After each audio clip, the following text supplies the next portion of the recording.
Hey, collective, it's me, out on a country walk. Look, if I put these in my hair, would I get more respect? You'll think I'm a shaman. A shaman? Is she a woman or a man? Nobody knows. See her out there. Anyway, we are walking, having a little walk in the woods. I'd like me to tell you a story. My life is biblical. It's a biblical story. Where does it begin and where does it end? Nobody knows. Because it's a never-ending story. Look at the tree. Oh, look. It's like a big V sticking up to thee. If you look up here, the sun is always here. If you go down to the woods today, you're sure of a big surprise. Da, da, da, da, da, da, da, da, da, da, da, da. I love the woods and the jungle. When I went to Peru, like Paddington Bear, I was in London, but I went back to the old Amazon because Jesus Christ, you people in London and the city life is not for me. Anyway, 2010, I had a fractured soul because of what these occult people did to me. They broke my soul. Fraction. Sorry, that's a lie. That is a lie. You can't break a soul. What you can do is fracture them. So I like to come here with Fernley, my pretend dad. But he's dead now, so he is my dad. He helps me a lot to sell Fernley. I love him. He's one of the best soul fathers I've had in a long time. Fernley Nuttall from Bodmin Moor. He was a terrible guy, apparently. Well, he was. On earth, he wasn't very nice. But he had the curse from his mother and my mother and everybody's mother, and then Heather cursed us, and then, oh, God. We're all being cursed. Anyway, I'm Irish, so we're born alcoholics, so I had to get rid of that generational curse breaker. Does anybody know what that means? Do you not? Look, he's everywhere, is our Fernley. Hey, Fern! I always thought it was a bit weird. Think about this. There's a woman in 1977 had me and saved my life because I was special. I needed saving from my father, Fernley, who was so wicked. He was going to kill me and rape me, and oh my God, he's so horrendous. Okay. So then in 1979, 2 years later, bear in mind it takes 9 months to incubate a child. So if that is the case, 1977, fact base, 1979, she has another daughter called Louise. Interesting that, isn't it? Then another few years later, she has another daughter called Sarah. Now my name's Sarah, because I was named Sarah Special, because it means princess. And then Sandra, out of respect for Heather, kept my name Sarah, because she thought that was nice, and called me Catherine because she read a book and it had Catherine in it and it was a warrior, so she wanted me to be a pure warrior princess. Isn't that so lovely? Oh, what a lovely family I have. And then obviously Heather used to light a candle every year for little Catherine, or Sarah, because she missed me so much, and I hope you'd find me one day, Catherine. I used to pray every birthday. No, she was praying for my death, actually. Fernley says that's not really true. She used to be praying for the fucker's death because we wanted the money of the insurance. Isn't that right, Fernley? Yes, it's gospel truth. So, little Catherine had a lovely upbringing.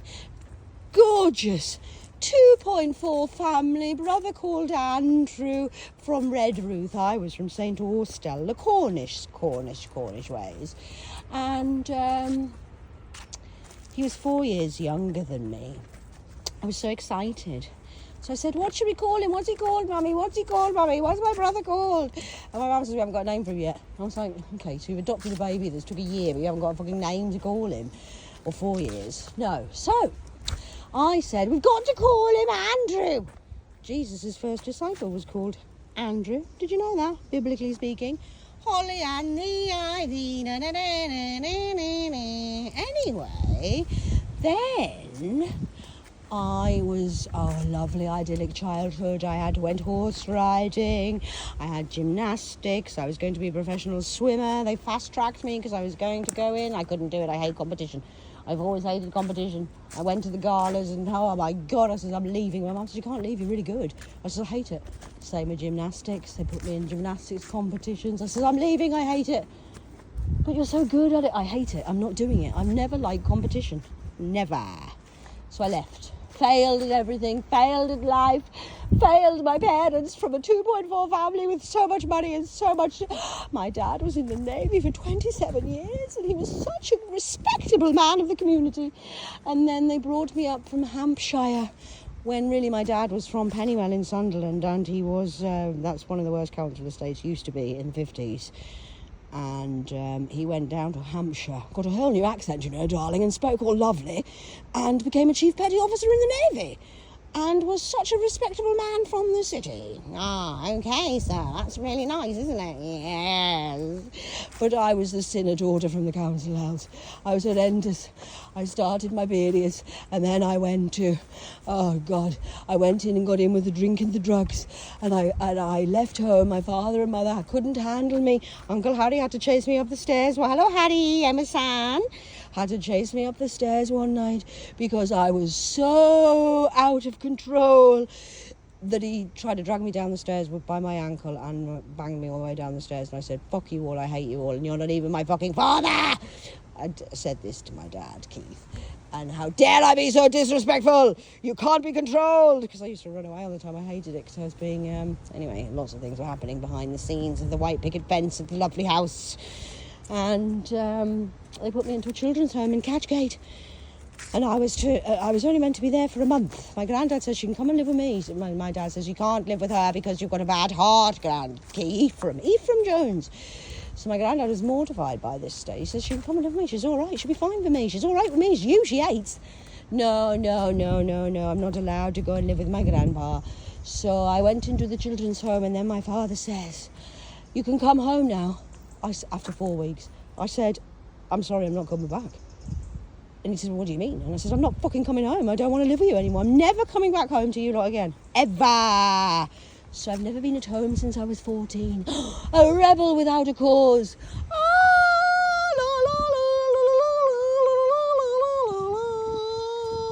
My life has been lessons, darlings. So yes, I then was in the children's home, and I learned all about what happens in the system of the children's home. And then I managed to get myself a lovely house. You're not meant to get a house until you're 18 in the UK, but I got one when I was 16 because I'm a smart ass like that.